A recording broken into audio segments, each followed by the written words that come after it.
Good morning, my friends. June 17th, 2021, 9:46 a.m. And we're tracking this messy, giant blob of Invest 92L in the Gulf. You can kind of make out the shape of it today, a little more than yesterday, as it's kind of exiting that Cancun, Mexico area, the Bay of Campeche here. We talked about this the day before yesterday. And although, as we've been saying, it's not going to be one of these big storms that we dealt with last year, but the idea is there. We're early in the season. People saw this forming in the Gulf, and of course, it was talked about a lot. And as we scroll down on the Bay News 9 chart, we can see the favorability, the areas to watch, and we can see this is exactly where our storm is forming, has formed, and this time of year, it's very common for this to happen. So wherever you see this red, you just match it down to this chart right here. This is one of the available charts we have. Highly favorable. And this is the Bay of Campeche. So even after this storm, Invest 92L or potentially Claudette. On this chart here, you can kind of watch the sun line come over as the day began, and the sun actually does kind of like push these storms along. So you'll see a little bit more action as the day progresses,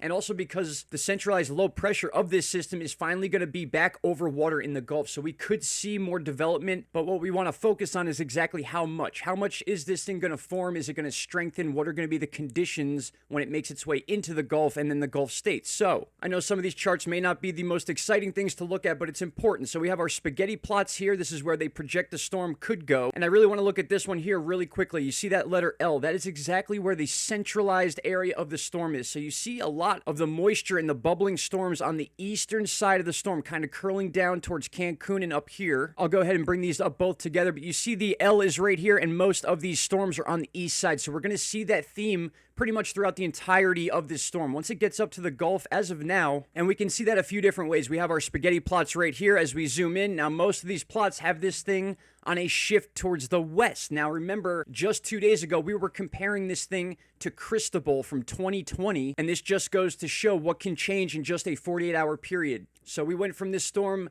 being a low pressurized system right about here, and then wanting to hook south and then east and then north up towards the eastern end of Louisiana. But now the low pressure system is kind of getting shifted off to the west, while most of the brunt force of it, the weather, the heavy moisture, the rain, as you can see on another chart here on Tropical Tidbits, is on the eastern side. Now what's interesting is the GFS here still has a severe moment, or a severe period of time, I want to say, just after the 18th, basically the 18th moving into the 19th overnight. If I backtrack one click here, each one of these clicks is 6 hours. So if I back up to the last 6 hours of the 18th, we can see that severe weather and the centralized low pressure is here with these two little circles just underneath Louisiana. And now I actually think this entire situation as a whole is a good thing. Of course, we don't want any storms in the Gulf. We don't want people being displaced by this stuff, especially after the saturated spring we've had, the constant flooding going on in the Gulf areas. The last thing they need are these storms. But with that said, to be able to follow the track of a storm and know it's going to form, have it being close to home from start to finish, it kind of got us prepared, mentally ready to be checking these charts, checking your local weather, checking your favorite YouTube channels, things of that nature,